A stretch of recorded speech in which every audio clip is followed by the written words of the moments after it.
நாம் தமிழருடைய பலம் பாத்தீங்கன்னாவே என்னன்னா, நீங்க ஆரம்ப காலத்துல பாத்தீங்கன்னா சீமானுடைய பேச்சு எப்படி இருக்குன்னா,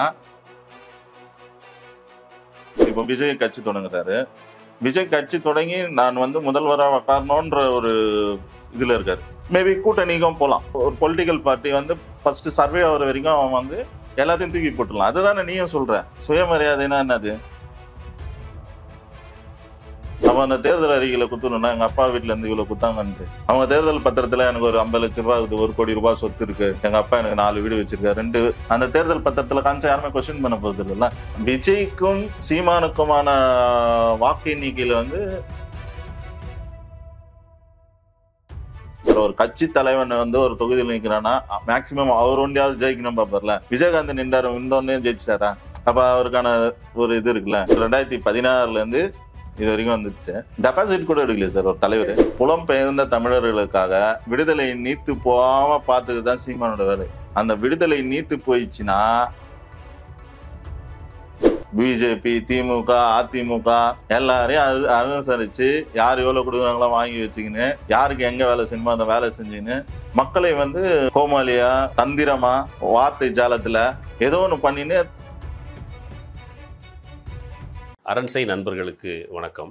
அரண்சை ஊடகம் சுயேட்சையாக இயங்குவதற்காகவே உருவாக்கப்பட்டது. நாம் செய்கிற வேலை உண்மையிலேயே மக்களுக்காக செய்கிறோம் என்பதை நீங்கள் நம்பினால், வாய்ப்பு இருந்தால் இந்த ரேசர் பே கியூஆர் கோடுக்குள்ளே நீங்கள் வந்து அதை ஸ்கேன் பண்ணி எங்களுக்கு உங்களால் இயன்றதை விருப்பம் இருந்தால் ஆதரவு தெரிவிக்கலாம். அரண்சை நேயர்களுக்கு வணக்கம். நான் மதன் அறிவழகன். இன்றைய நமது சிறப்பு விருந்தினர் தோழர் தமிழன்பன் அவர்கள். நிறைய விஷயங்கள் விவாதிக்க இருக்கிறோம், அவரை வரவேற்கலாம். வணக்கம் தோழர். வணக்கம். விஜய் கட்சி ஆரம்பித்ததுக்கு பிறகு நாம் தமிழர் கட்சியில் ஒரு பெரிய குழப்பம் ஏற்பட்டு இருக்கு அப்படின்ற மாதிரி சொல்றாங்க. இப்போ சீமான் ஒவ்வொரு இடங்கள்லையும் சுற்றுப்பயணம் போய் பூத் கமிட்டி அமைங்க அப்படின்னு சொல்லிட்டு போயிட்டு இருக்கிறாரு. இப்போ இங்க பூத் கமிட்டி அமைக்கலாம் அப்படின்னு போகும்போது இப்போ வெளியே வந்து தேவேந்திரன் சொல்றாரு பூத் கமிட்டி அமைக்கலாம் அப்படின்னு போனோம்னா அங்கே வந்து பசங்க எல்லாம் ஆல்ரெடி தாவேக்காக போயிட்டாங்க, நாம் தமிழர் கட்சியிலிருந்து கீழ்மட்டத்திலிருந்து தாவேக்காக எல்லாம் மாறிக்கிட்டு இருக்கிறாங்க அப்படின்ற மாதிரி சொல்றாங்க. இந்த போக்கு வந்து ஒரு பெரிய டேமேஜ் மாதிரி தெரியுது. உங்களுடைய பார்வை? நம்ம இந்த காலத்திலேயே பாத்தீங்கன்னா பூத் கமிட்டி அளவுக்குலாம் கட்சியோட பிரதிநிதித்துவம்லாம் இல்லைங்க. அதாவது நீங்க மாவட்டம், பகுதி, அதுக்கப்புறம் வட்ட வாரியாவே நம்மளால சில பொறுப்புகள்லாம் ஃபுல்ஃபில் பண்ண முடியாது. இதுவரை நடந்த தேர்தலையே தமிழ்நாடு 234 சட்டமன்ற தொகுதியிலையும் அவங்க ஒரு பூத் கமிட்டி அமைத்து தேர்தலை சந்திக்கிற அளவுக்குலாம் இல்லை. இந்த நாம் தமிழருடைய பலம் பாத்தீங்கன்னாவே என்னன்னா, பொறுப்பாளர்கள் குறைவு, வாக்காளர்கள் வந்து நிறைவா இருப்பாங்க. சோசியல் மீடியாவில் பெரிய அளவு ரீச் ஆகிருக்கிறாங்க. சோசியல் மீடியான்னு சொல்ல முடியாது. திமுக, அதிமுக இதுல பொதுவான எதிர்கண்ணோட்டம் இருக்க மக்கள் வந்து ஒரு நடுநிலையான ஆளை, பொதுவான ஒரு புதுசான ஆளை தேடும் போது அந்த வரிசையில தென்படுறது பார்த்தா இவரை தான் இருக்கும். மீதி பேர்ல வந்து கூட்டணி அந்த மாதிரி போறதால அவங்களுடைய ஆப்ஷனா தான் வந்து நாம் தமிழர் கட்சி வந்ததை தவிர நீங்க நினைக்கிறது போல சித்தாந்த அடிப்படையில வந்த வாக்காளரா தமிழ் தேசிய அரசியல் எல்லாம் கிடையாது. புதுசா உறுப்பினர்கள்லாம் சேரும் போது பாத்தீங்கன்னா எந்த எண்ணத்துக்காக வராங்கன்ட்டு நம்ம அவங்க கிட்ட விவரிக்கும் போது புதுசா வராங்க, ஏற்கனவே இவங்க வாய்ப்பு கொடுத்து பார்க்கலாம் அந்த எண்ணத்துலதான் வருவாங்க. அதே மாதிரி நீங்க வயது வரம்பு பாத்தீங்கன்னா ஒரு 18 இருந்து ஒரு 35 வயது வரை தான் அவங்க இருப்பாங்க. அதுக்கு மேல இருக்கவங்க எல்லாம் யாருமே இருக்க மாட்டாங்க. உறுப்பினரா இளைஞர்கள் வரவங்க, பொறுப்பாளர் சொல்ல உறுப்பினரா வராங்களா அவங்க. இப்ப நானே வந்து நிறைய பேர்கிட்ட சரி நம்ம அவங்க கிட்ட கேட்கணும்னு நான் என்ன பண்ணுவேன், சரி நம்ம பேசும்போது தமிழ்ல பேசினா தவறா நினைச்சுப்பாங்களான்ட்டு 2-3 தம்பிங்கிட்ட நான் போன்ல கேட்பேன், நீங்க நம்ம கட்சியில எப்படி பயணிக்கலாம்னு கேட்கும்போது, சார் என்கிட்ட பைக் இருக்கு சார், பைக்லயே பயணிக்கலாம். நான் கேட்கறது என்னன்னா கட்சியில எப்படி பயணிக்க போறீங்க அப்படின்னு கேட்கும்போது அந்த புரிதல் அவங்களுக்கு இல்ல. பயணிக்கிற டிராவல் பண்றோம் அப்படின்னு நினைச்சேன், சார் என்கிட்ட சொந்தமா பைக் இருக்கு அப்படின்ட்டாங்க. சோ அதுதான் அவங்களோட தமிழ் தேசிய புரிதல். அந்த தமிழ் தேசியம் அந்த புரிதல் எல்லாம் புரிஞ்சுலாம் வரல. நீங்க ஆரம்ப காலத்துல பாத்தீங்கன்னா சீமானுடைய பேச்சு எப்படி இருக்குன்னா, சீமான் என்கிற தனிநபரை வைத்து அரசியல் அல்ல இது, சீமான் வைக்கிற கொள்கைகள் அதுதான் அரசியல். சீமான் வாழ்க, சீமானுக்கு சால்வை போடுறது, மாலை போடுறது, இதெல்லாம் அரசியல் இல்ல. நேத்து வந்து சீமான் பிறந்த நாளுக்கு ஃபுல்லா ஸ்வீட் கொடுத்து சீமான் வாழ்க அது இதுன்னு அந்த கொண்டாட்டங்களே இருக்கக்கூடாதுன்னு ஆரம்பிச்சுதான். நம்ம அந்த மாதிரி ஒரு புதிய அரசியலை தேடின்னு இருக்கும்போது தான் இவர் மாட்டினாரு. நாளடைவில் நம்ம கோமாளியா வந்து மாட்டிட்டோம், ஏமாந்துட்டோன்னு நினைக்கிறேன். இல்ல நம்ம அந்த மாதிரி புதிய தத்துவங்களை புதிய யாருன்னா வரமாட்டாங்களான்னு தானே நம்ம பார்க்கணும். எனக்கு வந்து 44 வயது ஆகுது. நான் தொடர்ந்து நிறைய அரசியல்வாதிகளை பார்த்துட்டு வரேன், நிறைய அரசியல் கட்சிகளை பார்த்து வரும்போது மேக்சிமம் இதுதான் இருக்கு. சால்வை போடுறது, மாலை போடுறது, வாழ்கன்றது, அவரு தான் வாழணும், மக்கள்லாம் வாழக்கூடாது. அந்த மாதிரி அரசியல் இருக்கும்போது இவர் புதுசா வர்றாரு. ஏன்னா நானே வந்து முதல் அறிமுக கூட்டம் வந்து 2010 வைக்கும்போது ஒரு வழி நடுக்க பேனர் வச்சுட்டு சீமான் அப்படி இப்படி சுத்தி கித்தி அங்க புலிக்கு நடுவுல புலி வாயில அது மாதிரி எல்லாம் போட்டான் நான். அந்த மீட்டிங்ல வந்து சொல்றாரு அவரு, சீமான் என்ற தனிநபர் வந்து அரசியல் இல்ல, சீமான் வைக்கிற கொள்கை தான் அரசியல். என்னோட படத்தை இந்த மாதிரி போடாதீங்கன்றாரு. என்னோட படத்தை போடாதீங்க, என்னோட படத்தை போடுற மாதிரி இருந்தா என்னோட பிளாக் ஷேர்டோ ஒன்னு கை உயர்த்தி அப்படி நிப்பாரு. நீங்க பாத்தீங்க 2009 இருந்து நீங்க 12 வரை பாத்தீங்கன்னா அந்த முகம் படம்லாம் இருக்காது. இப்ப எதனா ஒரு தலைவர் பிறந்த நாள், இறந்த நாளுக்கு சோரொட்டி அடிக்கிறாங்க போஸ்டர், வீர வணக்கம் போட்டு அவரோட படம் பெருசா இருக்கும்.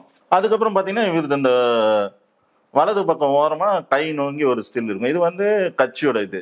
அப்புறம் மகளிருக்கு வந்து இப்படி ஒரு இது வச்சிருப்பாரு குறியீடு, இது மகளிர். அதுக்கப்புறம் இப்படி ஒரு ஸ்டில் வச்சிருப்பாரு, அது வந்து இளைஞர்களுக்குன்ட்டு. இதுதான், இது வந்து ஷேடோவா இருக்கும். அந்த கலர் ட்ரெஸ் போட்ட போட்டோ அந்த மாதிரிலாம் இருக்காது, ஒரு நிழல் மாதிரி இருக்கும். இதுதான் இருக்கும், அது அந்த ஓரத்துல இருக்கும். இதை மாதிரிதான் அடிக்கணும்ட்டு அவரு போஸ்டர் யாருன்னா அடிச்சா கூட அவர்கிட்ட வந்து அதை காட்டணும். இதை மாதிரிதான் பேனர் வைக்கணும், இதை மாதிரி தான் இருக்கணும். அந்த அளவுக்கு கட்டுப்பாடாக இருந்தாரு. திடீர்னு பாத்தீங்கன்னா இந்த ஸ்டாலின் வராரு, அதை வந்து அந்த அவர் தான் ஃபர்ஸ்ட் பண்ணாரு. ஒருத்தருக்கு இறந்த நாள் போஸ்டர் போட்டீங்கன்னா இவர் இங்க இருப்பாரு இறந்த நாள், இவர் பார்த்தா ஜெகஜோதியா சிரிச்சுன்னு இந்த சைடு இருப்பாரு. ஒரு மரணத்துக்கு வந்து ஒரு வீர வணக்கம் ஒரு கண்ணீர் அஞ்சலி போஸ்ட்ல இவரு இந்த சைடு போட்டு இவரு சிரிச்சுன்னு அப்படி கலர் ஸ்டோக்கா போட்டுன்னு அவரை விட பெருசா இருப்பாரு. மக்கள் பார்க்கணும்ட்டு அதே மாதிரி வருஷத்துக்கு 365 நாளும் போஸ்டர் இருக்கும். யார் இறக்குறாங்க, யார் பிறந்த நாள் வருது, இவங்க போஸ்டர். ஆனா மாமனாருக்கு கூட வீர புகழ் வணக்கம் புகழ் வணக்கம்னு செலுத்தியிருந்தாங்க. அவங்க மாமனார் தெரிஞ்ச உலகத்திலேயே மாமனாருக்கு வீர வணக்கம் செலுத்தின ஒரே கட்சி. ஆமா, அதுவரை வந்து அந்த அம்மா திருமணம் செய்யற வரைக்கும் அவருக்கான நிகழ்வுலாம் எதுவுமே இல்லை கட்சியில. திடீர்னு வந்தா இவரு தான் இப்படி போராடினாரு, அப்படி போராடினாரு, அவர் மிக சிறந்த பேச்சாளர், சொற்பொழிவாளர், என்னென்னோ பேசினார். அது நம்மளுக்கு தெரியல அவங்க மாமனார் என்ன பண்ணாருன்ட்டு.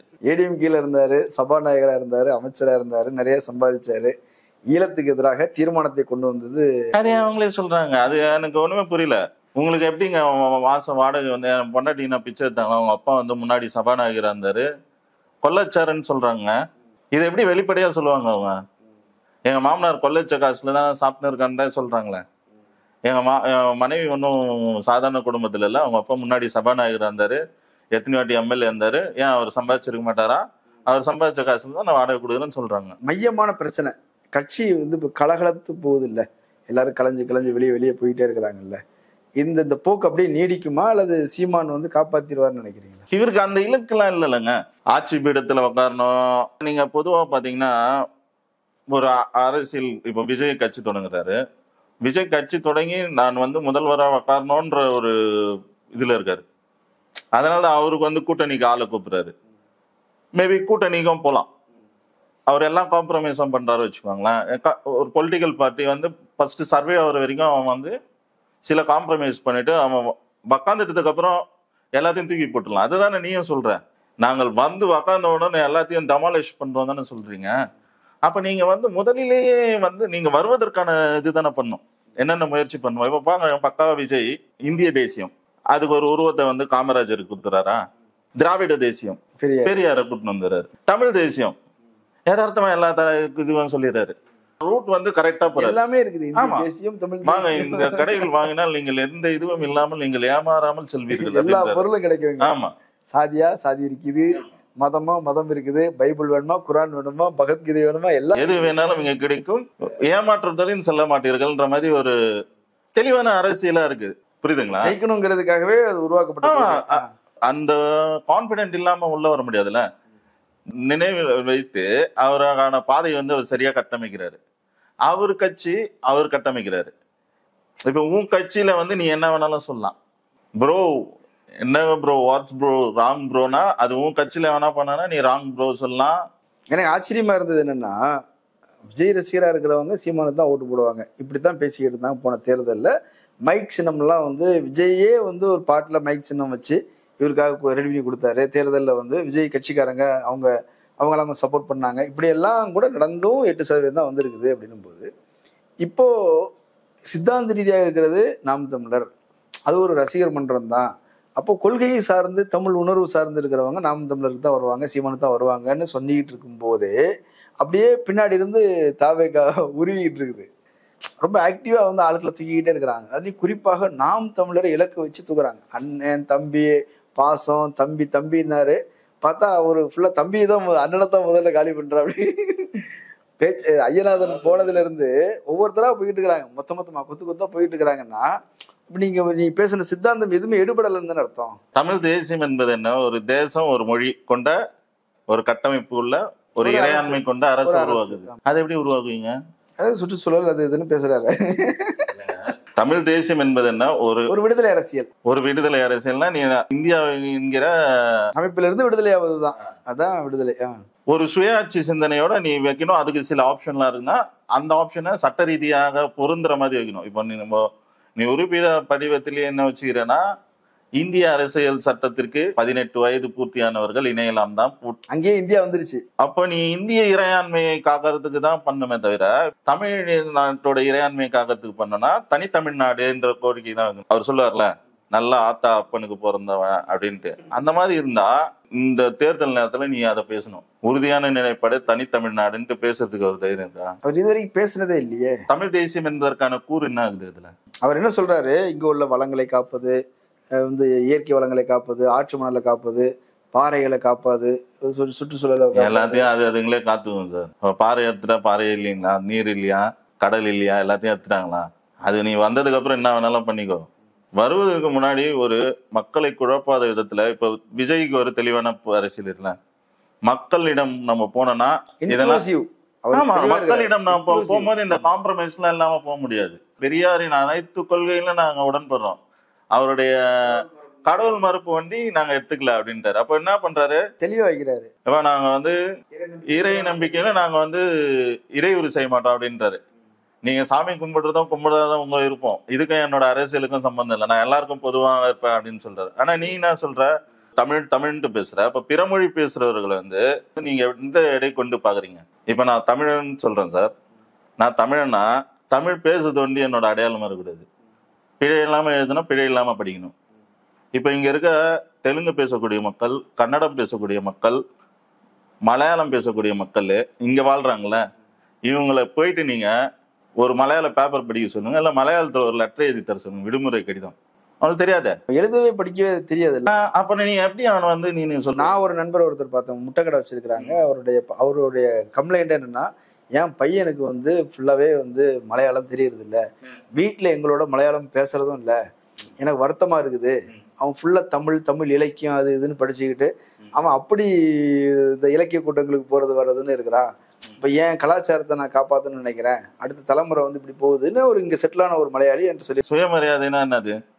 உனக்கான சுயமான மரியாதையை நீ உருவாக்குது. அப்படின்னா யாரும் உன்னை கேவலமா இல்லாத வரைக்கும் நீ உழைச்சி உன்னுடைய சுயமான சம்பாதிக்கத்துல நீ வந்து கௌரவமா வாழ்றதுதான் சுயமரியாதை, சுயமதிப்போட வாழ்வு. ஆமா, நீ சுயமரியாதைன்றது வந்து வேற மாதிரி நினைச்சுக்கிட்டாங்க. நான் அழுக்காம வேலை செய்யணும், அது பெரியார் சொன்ன சுயமரியாதையே இல்லை. பெரியார் சொன்ன சுயமரியாதைனா உனக்கான சுயமான மரியாதை எப்படி உருவாக்கனா, நீ ஒரு சரியான படிச்சு மேல வந்து சுயமா சம்பாரிச்சு பொருளாதார ரீதியா உன்னை உயர்த்தும் போது உனக்கான மரியாதை சுயமா கிடையாது. இதுதான் சுயமரியாதை. அதை விட்டுட்டு எங்க அப்பா ஒரு விழுப்புரத்துல ஒரு கிராமத்துல இருக்காரு, அங்க ஒரு 10 பேர் அவர் கூட பிறந்தவங்க. அப்ப எக்கனாமிக்லா வந்து அவர் இங்க வந்து வேலை செஞ்சாதான் சம்பாதிக்க முடியும். இங்க வரும்போது அரசு வேலை காலியா இருக்குது, மாநகராட்சியில வண்டி ஓட்டணும். அப்ப மாட்டு வண்டியில தான் குப்பையெல்லாம் எடுத்துட்டு போவாங்க.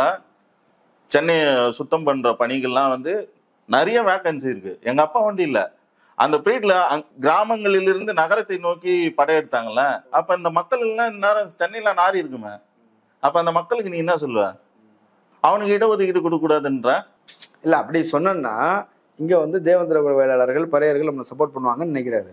காலகாலமா உழைத்த மக்களே அவன் பீரியட்ல அவன் முன்னேறல. அவனோட 2வது தலைமுறை 3வது தலைமுறை தான் இப்ப வாழுது. ஆனா முதல் தலைமுறை 2வது தலைமுறை எல்லாம் 18% இடஒதுக்கீடுங்கிறது மொத்த தலித்துகளுக்கானது, அவங்களுக்குமானதுதான்.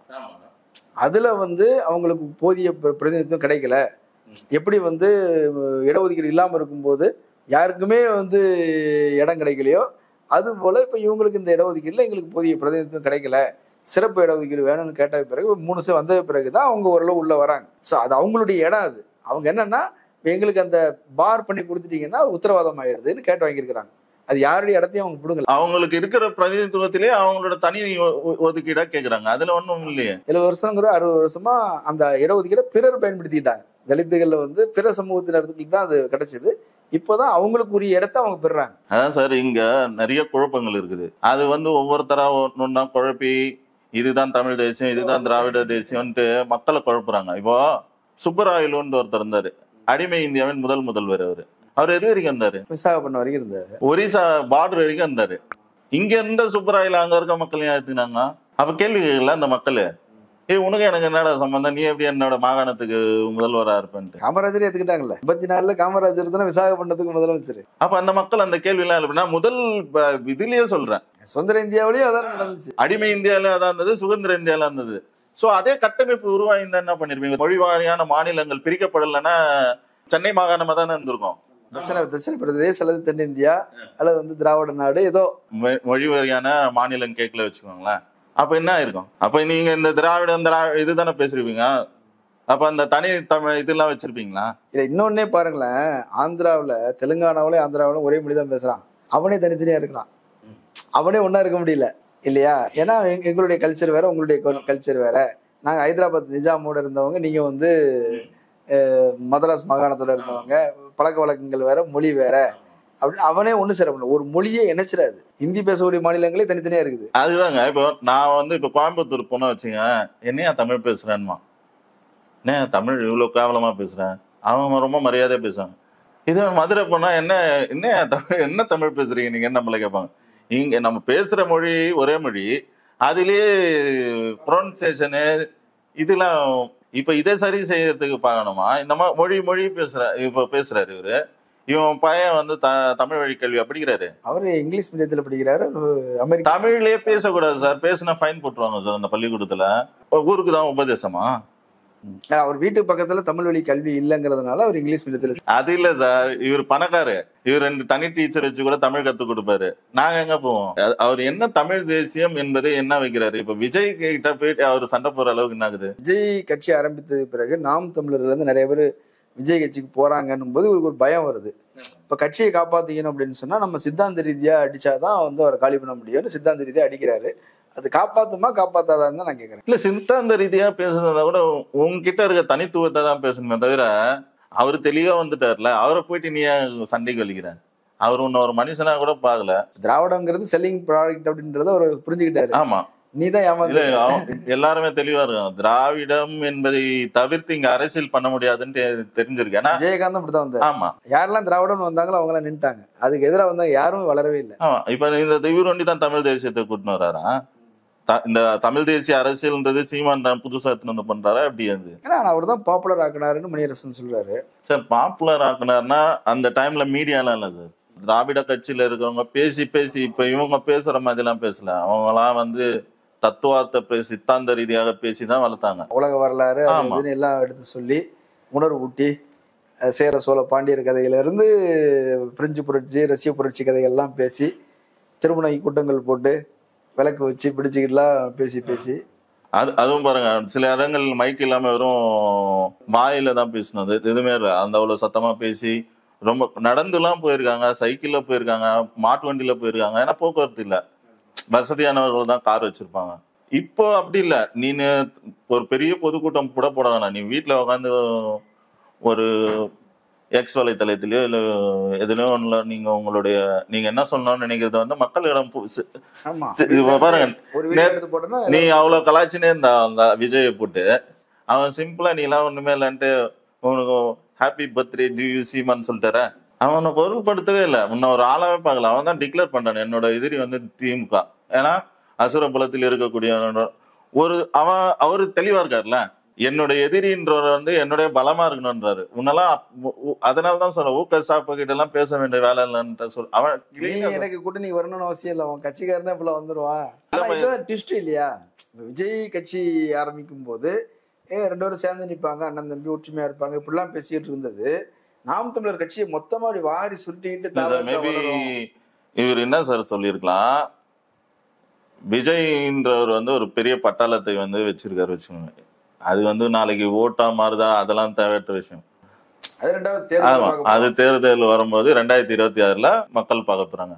ஆனா எதுவுமே பண பொருட்செலவு பண்ணாம அவ்வளவு பெரிய கூட்டத்தை எடுத்துன்னு வந்து ஒரு இடத்துல நிக்க வைக்கிறாரு. அங்க இருக்க முகங்களை பாத்தீங்கன்னா வந்து அது நிறைய இருக்குது. 30-35 அப்ப அதெல்லாம் வந்து கொஞ்சம் குறைவா தான் இருக்கு. இளைஞர்கள் தான். ஆக்சுவலா நாம் தமிழருடைய ஓட்டர்ஸ் யாரோ அவங்கதான் அங்க நாம் தமிழரோட வெற்றியே இது. இளைய தலைமுறை இளைஞர்களை வைத்திருந்துதான் வெற்றி. இப்ப எல்லாருமே அங்க போகும்போது அவருக்கு கொஞ்சம் பேதி ஆகுது, அவ்வளவுதான். பார்த்து வெளிப்படையா பயப்படுறாரு.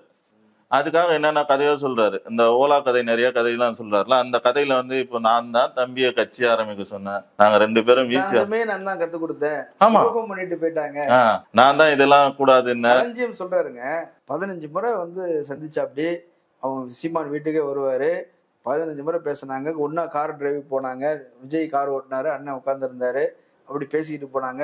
அண்ணன் வீடியோ பார்த்து தான் நான் வந்து அரசியலை கத்துக்கிட்டேன்னு சீமான்கிட்ட வந்து அவர் சொன்னாரு.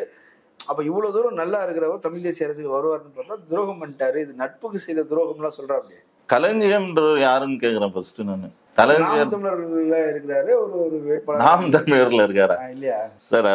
அவரு இன்னும் 2-3 பேர் இருக்காங்க. அவங்க எல்லாம் வந்து கூட்டணி மாதிரி உள்ள வராங்க. இந்த களஞ்சியம் முதல்ல எனக்கு நான் எப்ப பாக்குறேன்னா 2012ல பாக்குறேன். 2012ல நாம் தமிழர் கட்சியில இருந்து வெளியே போறாங்கல்ல, அவங்களெல்லாம் இவர் வந்து பேசி என்கிட்டே உத்தம் சிங் கதையெல்லாம் சொல்லியிருக்காரு. உத்தம் சிங் ஜாலியன் வாலாபாத் படுகொலைக்காக 21 வருடங்கள் காத்திருந்து அந்த உத்தரவை இட்ட கலெக்டரை அவர் லண்டனிலே சென்று லண்டனிலே சென்று புத்தகத்தில் துப்பாக்கி வைத்துக் கொண்டு அவரை சாகடித்த பெரிய தேசியவாதி அப்படின்னு சொல்லிட்டு இவரோட அரசியல் எடுத்துட்டு வர்றாரு.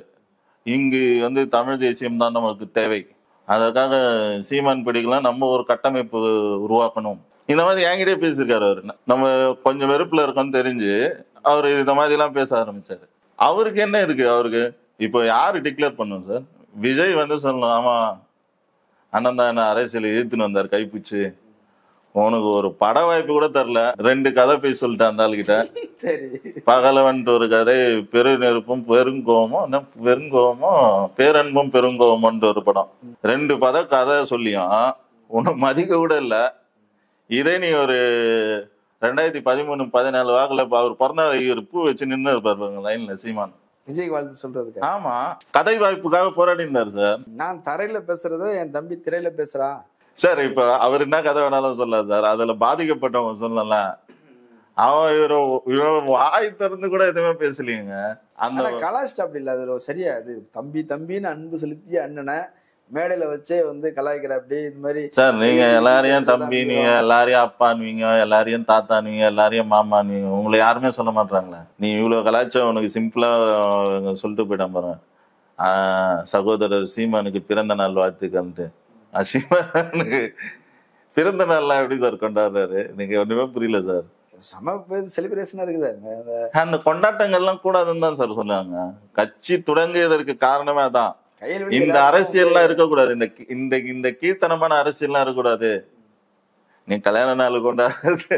அப்ப எதுல இருந்து நீ மாற்றுனா எதுல இருந்து நீ இந்த கட்சியில இருந்து மாற்றாரு? குடும்ப அரசியல் கூடாதுன்ற, குடும்ப அரசியலை வந்து முன்னெடுத்து வைக்கிற, உனக்கு அடுத்தது உன் மனைவியை கொண்டு வரணும்னு நினைக்கிற. 2016 எடுத்துன்னு வந்துட்ட, உன் பொண்டாட்டி தான் வந்து உனக்கான இவங்க மாற்று வேட்பாளர். உனக்கு மாற்று வேட்பாளரே வந்து பாத்தீங்கன்னா உங்க மனைவி தான்.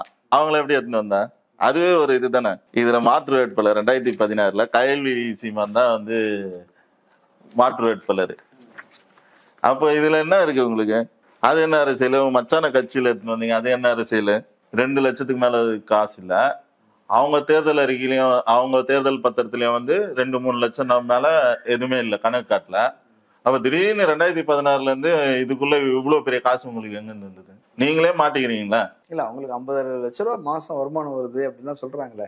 எப்ப சார்? காளிமுத்தோட பொண்ணு இப்பதான் ஆனாங்களா இல்ல பிறந்தது வந்து காளிமுத்து பொண்ணு? அப்ப அந்த தேர்தல் அறிக்கையில குத்துணும்னா எங்க அப்பா வீட்டுல இருந்து இவ்வளவு குத்தாங்கன்ட்டு அவங்களோட பத்திரத்துல காட்டிருக்கீங்க. அதாவது தேர்தல் பத்திரிகை, அவங்க தேர்தல் பத்திரத்துல எனக்கு ஒரு 50 லட்சம் ரூபாய், 1 கோடி ரூபாய் சொத்து இருக்கு, எங்க அப்பா எனக்கு 4 வீடு வச்சிருக்காரு, 2 அந்த தேர்தல் பத்திரத்துல காமிச்சா யாருமே கொஸ்டின் பண்ண போறது இல்ல. எல்லாமே மாமியார் பேர்ல இருந்திருக்கும், அவங்க அண்ணன் பேர்ல இருந்திருக்கும். நீங்க தானே லீகலா அவங்க 2வது மனைவியோட மகளா இருந்தா கூட அவங்க தானே லீகலாரு, அதை கணக்குல காமிச்சிருக்கலாமே. அவங்களுக்குன்ட்டு என்ன சொத்து அவங்க அப்பா வச்சுட்டு பண்ணாரோ அதை காமிச்சிருக்கலாமே. இப்ப யாருமே கேள்வி கேட்க மாட்டாங்களே. நீ சொல்லிடலாம் காம்ப்ளெக்ஸ்ல இருந்து 50 லட்சம் ரூபாய் வருது, அதை வச்சுதான் நாங்க குடும்பம் நடத்தணும். அவங்க மாமியார் ரியல் எஸ்டேட் பண்றாங்க, அதுலதான் கொடைக்கானல்ல வந்து ஏக்கர் கணக்குல வெளியூர்ல 100 ஏக்கர் எல்லாம் வாங்குறது, இப்படிலாம் எல்லாமே அவங்க ரியல் எஸ்டேட் பண்ணி வாங்குறாங்க அப்படின்லாம் சொல்றாங்களே சார். சீமான் மாதிரி ஒரு சுயமரியாதை மிக்க ஒரு நபர் இருக்க மாட்டார் சார். அந்த மாதிரி வந்தவனே புதுசா ஒரு கார் வாங்கி கொடுத்தாரு, இவரு காசு கொடுத்து. போட்டோ ஒண்டாய் ஒரு வண்டி ஒன்று இது ஒன்று வாங்கி கொடுத்தாரு, 12 லட்சம் ரூபாய் வண்டி. அது இவரெல்லாம் கையேந்திலாம் நினைக்க மாட்டாரு. அண்ணன் கிட்ட இருக்கிற காசுக்கே கணக்கு இல்லை, இவரே மாமியார் வீட்டுல போய் கணக்கு கேட்க போறாரு. இப்ப எல்லா கட்சிகளும் வந்து தனக்கு வந்த ஒரு 2026 சீமான் தேர் வர மாட்டாரா? யார் லீட்ல வரும், விஜயா சீமானா? விஜய்க்கும் சீமானுக்குமான வாக்கு எண்ணிக்கையில வந்து சீமானை வந்து விஜய் முந்துவார். விஜய் ஜெயிப்பாரா தோப்பாரா அது நான் சொல்ல. விஜய் கூட மேபி ஜெயிக்கலாம் சார். இந்த 2026 விஜய் நான் சொல்றேன், தாவேகா தலைவர் விஜய் நிக்கிற சட்டமன்ற தொகுதியில அவரு ஜெயிப்பாரு. இவனை 2026 ஜெயிக்க சொல்லுங்க சார். எல்லாருமே தோத்துட்டோம் சார். ஒரு கட்சி தலைவன் வந்து ஒரு தொகுதியில் நிக்கிறான்னா மேக்சிமம் அவர் ஒண்டியாவது ஜெயிக்கணும் பாப்பார்ல. விஜயகாந்த் நின்றாரு, இந்த ஜெயிச்சாரா? அப்ப அவருக்கான ஒரு இது இருக்குல்ல. அப்ப உனக்கான சக்தி என்ன? இத்தனை தேர்தல் 2016 இருந்து இது வரைக்கும் வந்துச்சு. உனக்கான தேர்தல் டெபாசிட் கூட வாங்கலையே, டெபாசிட் கூட எடுக்கலையே சார் ஒரு தலைவர். 2026 இவங்களுக்கு பெரிய டேமேஜ் ஆச்சு அப்படின்னா மொத்தமாவே கட்சி அழிஞ்சு போயிருமே. மிச்ச மீதி இருக்கிற நம்பிக்கை உள்ளவர்களும் வெளியே போயிருவாங்கல்ல சார். அதை பத்தி இவருக்கு கவலை இல்லை சார். இவருக்கான மார்க்கெட் வந்து ஈழ மார்க்கெட் தான். புலம் பெயர்ந்த தமிழர்கள் இருக்காங்களா, புலம் பெயர்ந்த தமிழர்களுக்காக அந்த விடுதலை நீத்து போகாம பார்த்துதான் சீமானோட வேலை. அந்த விடுதலை நீத்து போயிடுச்சுன்னா இவருக்கு வந்து காசு வராது. அப்போ அங்க இருக்க மக்களுக்கு என்ன வேணும்னா இதை பத்தி பேசிக்கொண்டே இருப்பதுக்கு இங்க ஒரு நபர் தேவை. அப்பதான் அவங்க பொழப்பு அங்க ஓடும். அப்ப இங்க வந்து இலங்கையில வந்து ஒரு சுமூகமான இதுவாயிடுச்சுன்னா அங்க இருக்கவன வந்து என்ன பண்ணுவாங்க, அப்ப நாட்டு தான் இதுவாயிடுச்சு இல்லப்பா, நீங்க போங்கப்பா, நீங்க போயிட்டு உங்களோட நாட்டுல நீங்க சுதந்திரமா வாழுங்க சொல்றாங்க. அந்த மாதிரி வந்து புலம் பெயர்ந்த தமிழர், புலத்துல இருக்க தமிழர்கள்ல புலம் பெயர்ந்த இலங்கையில் வாழ்கிற தமிழர்கள் அவங்க செட்டில் ஆயிட்டாங்க மேற்கத்திய நாடுகள்ல, நல்ல வசதியா இருக்கு. அவர்களுக்கான தேவை இங்க இருக்கு. அதனாலதான் பிரபாகரன் உயிரோடு இருக்கிறார். 2ஆம் கட்ட போர் ஆரம்பித்து கொண்டிருக்கிறது, நாங்க எல்லாமே இது பண்ணி வச்சுட்டோம், ஆயுதங்கள்ல இருந்து எல்லாமே தயாரா இருக்கு. தேதி அறிவிச்சா குதிக்க வேண்டியது, அடிக்க வேண்டியது, தூக்கி போட வேண்டியது, தனித்தமிழில குடியரசு உருவாக்க வேண்டியது. இது வந்து ப்ரொமோட் பண்றதுக்கு இங்க ஒருத்தன் வேணும். இங்க இருக்க மக்கள் எல்லாம் கோமாளியா இருக்கிறதால இவன் அதை வச்சு நிறைய கதைகள் கட்டுரைகள்லாம் சொல்லி மக்களை வந்து எளிதா ஏமாத்தி காசு சம்பாதிச்சுன்னு இருக்காரு. முதல் வந்ததை விட இப்ப வந்து அதிகமா வருதுன்றாங்க. ஏன்னா இப்ப யாருமே அந்த ஈழ அரசியலை பத்தி பேசுறது இல்ல, பேசுறதுக்கான தேவையும் இல்லை. திரும்பவோ அல்லது பாமக, ஏன்னா அதை முடிவு பண்ண வேண்டியது அந்த புலத்துல வாழ்ற தமிழர்கள். இப்போ அவங்களுக்கு சுமூகமான வாழ்க்கை அதை வாழ்ந்தா போதும்ன்ற எண்ணத்துலதான் அந்த மக்கள் இருக்காங்க. நீங்க கேக்குறது வந்து அந்த புலத்துல இருக்கிற தமிழரை வந்து கேட்கணும். இங்க அந்த ஃபேஸ்புக்ல இதுல எல்லாம் வந்து சீமான் எதனா பேசினா உடனே வந்து மிரட்டுறது, உடனே வந்து பதிவிடுறது பாத்தீங்கன்னா அந்த புலம் பெயர்ந்த வேறு நாடுகளில் உல்லாசமாக நல்ல வசதியா வாழக்கூடியவர்கள் தான். அப்போ இவருக்கான வருமானத்துல வந்து எந்த விதமான டேமேஜும் இல்லை. அப்படி எதனா வரும்போது என்ன பண்றாரு, டம்மி வேட்பாளர்களை நிறுத்தி அந்த ஓட்டை பிரிச்சு அதுல ஒரு வருமானம். ஆமா, நீங்க கரெக்டா பாருங்க, எந்த ஓட்டை சதிக்கணுமோ அவங்க அங்க யாரு வந்து ஒரு மைனாரிட்டியா இருக்காங்களோ அந்த மக்களை வந்து காயின் பண்ணி பேசுவார். அதனாலதான் இப்ப இந்த தெலுங்கு பேசக்கூடிய மக்களை இது பண்றது, ஹிந்தி பேசக்கூடிய மக்களை இது பண்றது, பானிபூரி விற்க வரான், இந்து விற்க வரான், அந்த மாதிரி பேசுறது. இப்போ நான் என்ன கேட்குறேன், இந்த கஸ்தூரி அம்மா வந்து மாட்டினாங்களே, இது யாரு வந்து மூலம் கஸ்தூரி என்னங்க பேசுனா? தெலுங்கர்கள் எல்லாம் கேவலமா பேசினாங்க. இதை இவன் தானே சொன்னான் ஃபர்ஸ்ட். விஜயநகர பேரரசு இங்கு வரும்பொழுது அவருடைய கழிவுகளை வந்து தூய்மை செய்வதற்காக அழைத்து வரப்பட்ட மக்கள் தான் இவங்களான்னு தானே சொன்னான். இவன் மேல என்ன பண்ணீங்க? இப்போ இவங்க சொன்னது புரியுது, அவன் சொன்னது புரியலையா? அவர் உருவாக்குற வன்மம் தான் இது. சீமான் சொல்லும் போதே பண்ணியிருந்தா திருப்பி அந்த ஆள் பேசுறதுக்கான ஒரு துணிவு வருமா? கஸ்தூரி பேசுனதுக்கு உண்டான ஒரு காட்டம் வந்து சீமான் பேசும்போதே இந்த மக்கள் வந்து பண்ணியிருந்தாங்கன்னா ஆனா அதை மீறி வந்து அந்த கட்சி அலுவலகத்தை முற்றுகிறாங்க, அந்த மக்களை வந்து அச்சு தொடுத்துறாங்க. அதெல்லாம் ஒரு பெரிய இஷ்யூவா இல்ல. அப்ப என்ன பண்றான் சீமானு, அந்த விஜயலட்சுமி வந்து பேசுது, உடனே அது சமாதானமா போயிடுது. அப்போ இங்க இருக்க எல்லாருடையும் உடன்படிக்கையில் இருக்கிறான் அந்த ஆளு. பிஜேபி, திமுக, அதிமுக எல்லாரையும் அனுசரிச்சு யார் எவ்வளவு கொடுக்குறாங்களோ வாங்கி வச்சுக்கின்னு, யாருக்கு எங்க வேலை செய்யணுமோ அந்த வேலை செஞ்சுன்னு மக்களை வந்து ஒரு கோமாளியா, ஒரு தந்திரமா, வார்த்தை ஜாலத்துல ஏதோ ஒண்ணு பண்ணின்னு தனக்கான பிழைப்பை நடத்தி கொண்டிருக்கிறார் சீமான். நிறைவாக சீமான் பத்தி நிறைய கருத்துக்களை சொல்லியிருக்கிறீங்க. கலந்து கொண்டு கருத்துக்களை பகிர்ந்தமைக்கு நன்றி. நன்றி தோழர், நன்றி, வணக்கம். நேரில் மற்றொரு விருந்தினருடன் சந்திக்கலாம். நன்றி.